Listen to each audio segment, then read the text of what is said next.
I never knew that hell could move next door until that day in October when the Vanderkamp family moved into the vacant house number 13 on our quiet street. The street's name was Lily of the Valleys, and it basked in a deadly tranquility, like a painting done in faded, almost invisible hues.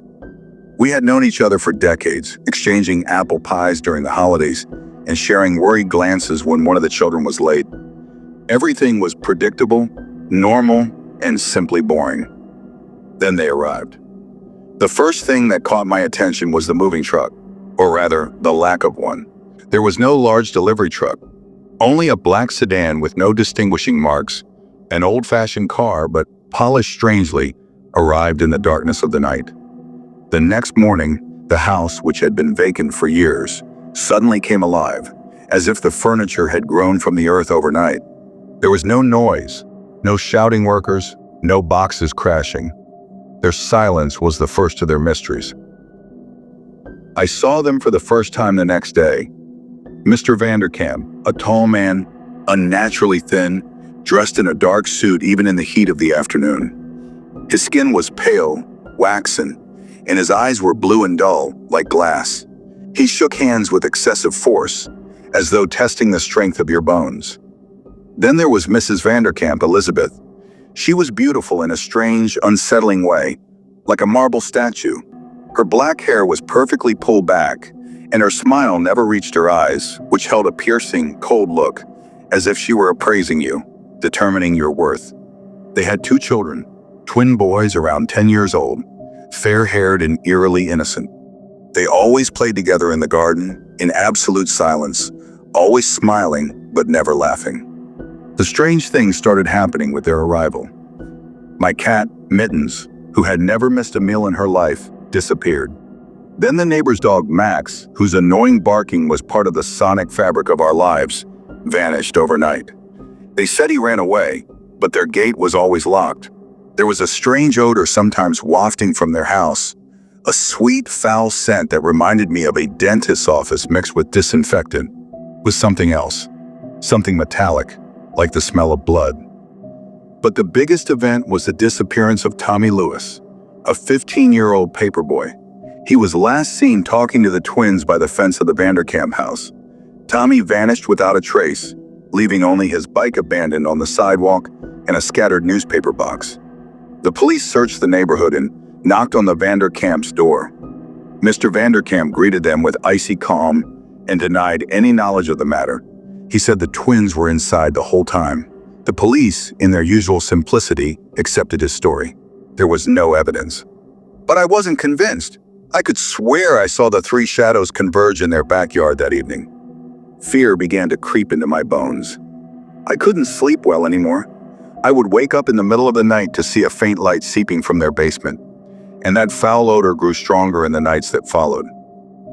Then came the incident with Mrs. Agatha, the elderly woman who lived directly across from them. She was always meddling in other people's affairs, but this time her curiosity cost her dearly.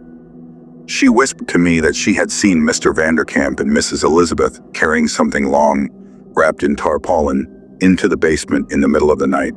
Something dripping dark liquid. 2 days later, they found Mrs. Agatha dead in her bed. The doctor said she died of a heart attack due to old age.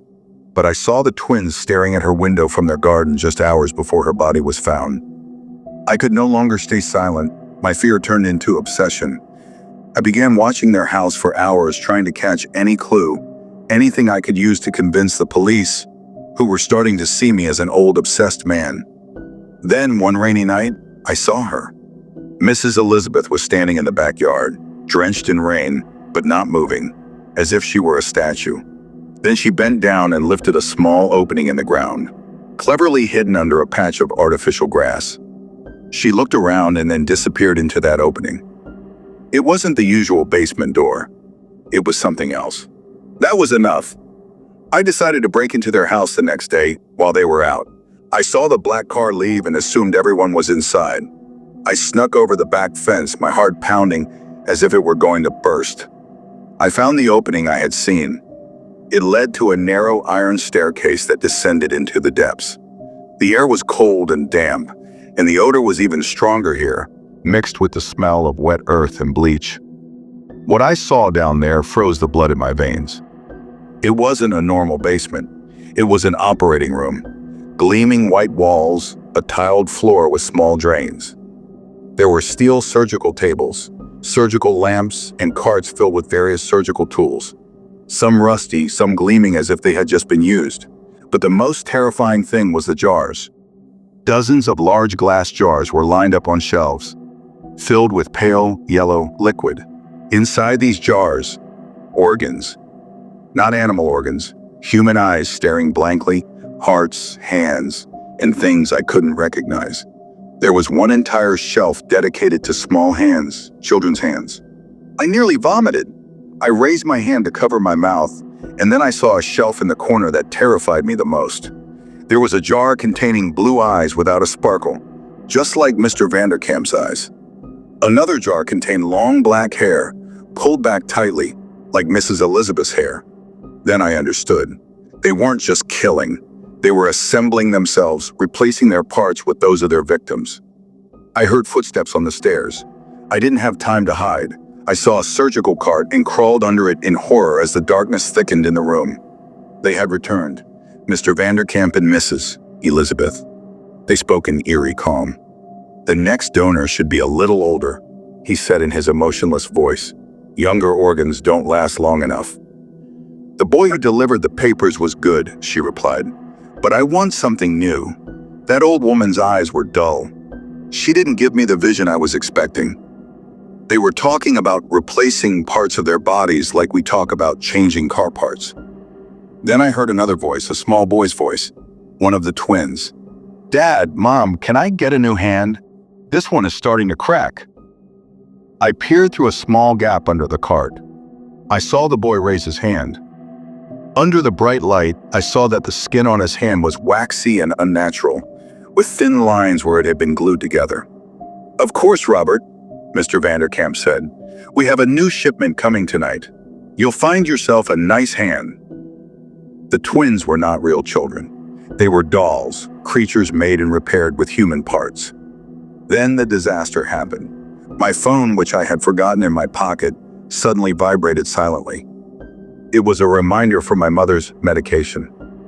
In the silence of the room, the faint buzzing of the vibration sounded like thunder. The conversation stopped. I saw Mr. Vanderkamp's feet moving toward the cart.